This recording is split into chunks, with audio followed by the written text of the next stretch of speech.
भूतिया सड़क। शिवम अपनी पढ़ाई खत्म करके गांव लौटा था। गांव का माहौल उसे बड़ा अच्छा लगा। उस गांव के लोग काफी मिलनसार थे, तो शिवम भी उनसे मिलने चला गया। पर जैसे ही वो वहां पहुंचा, तो उसने देखा कि गांव के लोग किसी खास बात पर चर्चा कर रहे हैं।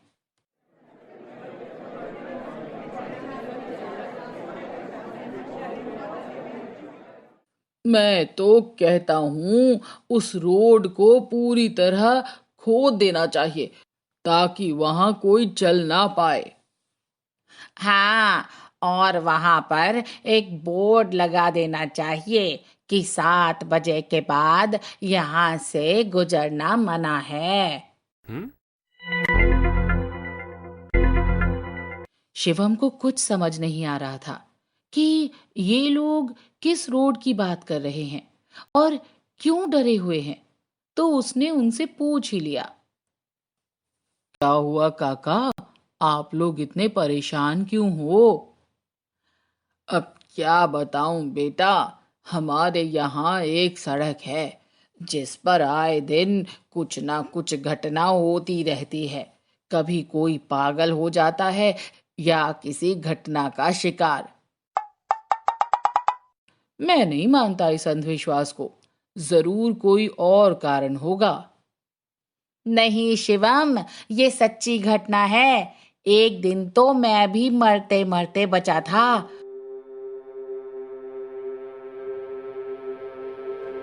मैं रात को 11 बजे अपने ट्रैक्टर से घर आ रहा था, पर पर तभी मुझे एक बूढ़ी औरत की आवाज सुनाई दी। अरे बेटा, सुनो, मुझे भी उस सड़क के कोने पर छोड़ दोगे? बड़ी मेहरबानी होगी। अ, अ, ठीक है काकी। बस ये मेरा कुछ सामान है, उठाकर अपने ट्रैक्टर पर रख लो। मैंने देखा वो सिर्फ एक टोकरी थी जिसमें कुछ कपड़े रखे हुए थे। जैसे ही मैं उसे उठाने लगा, वो उठी ही नहीं। काफी कोशिश करने पर भी मैं उसे सरका तक नहीं पा रहा था। थक कर जैसे ही मैंने उस बुजुर्ग की तरफ देखा, तो वो बड़ी जोर जोर से हंस रही थी।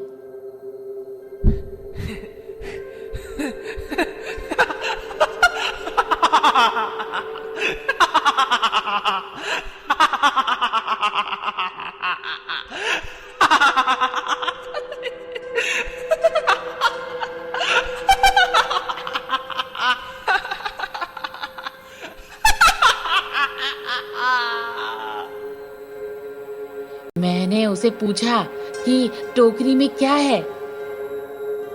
तुम्हारा कटा हुआ सर। मैंने तुरंत टोकरी में से कुछ कपड़े हटाए और देखा, सच में मेरा कटा हुआ सर था। मैंने जल्दी से उस बुढ़िया की तरफ देखा, तो वहां कोई नहीं था। फिर मैंने टोकरी की तरफ देखा, तो वो भी वहां नहीं थी। मैं तुरंत वहां से अपने ट्रैक्टर में बैठा और भाग निकला।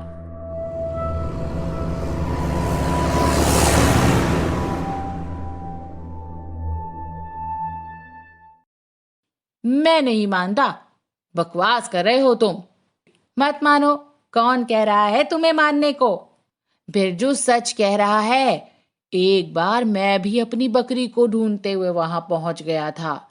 मैंने देखा कि मेरी बकरी सड़क के बीचों बीच बैठी है और इंसान की आवाज में मुझसे कहती है, मैं आ गया मुखिया तू। बहुत देर से तेरा इंतजार कर रही हूँ। अरे, तू कैसे बोलने लग गई? अह, अबे मेरी छोड़। तू ये बता, घास खाऊं मैं और दूध पिए तू? ये नहीं चलेगा। इतना कहकर बकरी ने मुझ पर छलांग लगा दी और मैं रोड पर गिर गया। मुखिया गिर गया, मुखिया गिर गया। इतना कहकर वो हंसने लगी।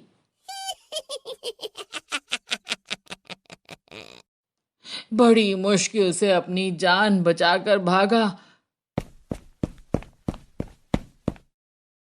सुबह बकरी अपने आप घर पर आ गई चरते हुए, पर कभी उसने मुंह से बात नहीं करी इंसान की आवाज में।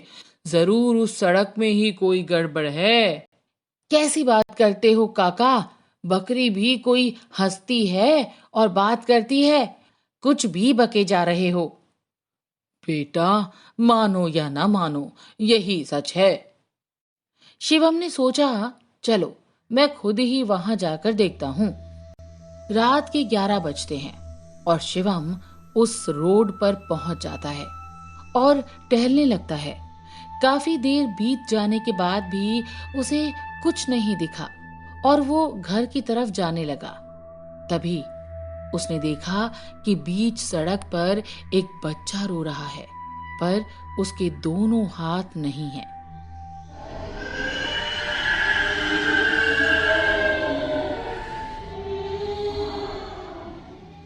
शिवम उस बच्चे के पास गया और पूछने लगा, तुम कौन हो और इतनी रात को क्या कर रहे हो बीच सड़क पर? मैं पास के कब्रिस्तान में रहता हूँ और पता नहीं मेरे दोनों हाथ कौन निकाल कर ले गया। क्या? हाथ निकाल कर ले गया? क्या तुम कोई खिलौना हो? नहीं, मैं एक भूत हूँ। और वो हंसने लगा।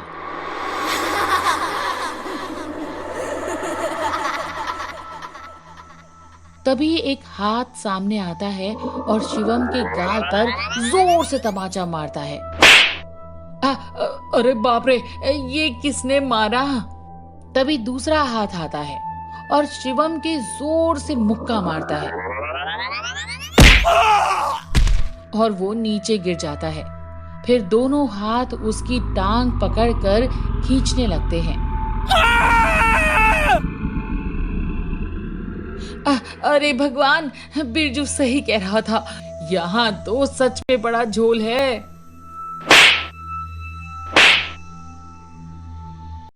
उस बच्चे के दोनों हाथ से काफी मार खाने के बाद शिवम जोर जोर से रोने लगा और गिड़गिड़ाने लगा।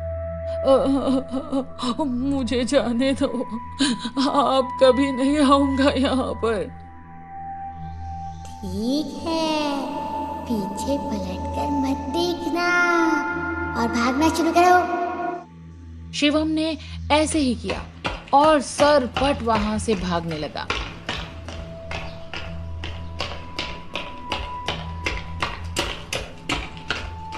कुछ दूर जाने के बाद उसने पीछे मुड़कर देखना चाहा, पर तभी उसके गाल पर एक और तमाचा पड़ता है। माफ कर दो, नहीं देखूंगा पीछे। फिर तो शिवम ऐसा भागा, सीधा अपने घर में ही जाकर रुका।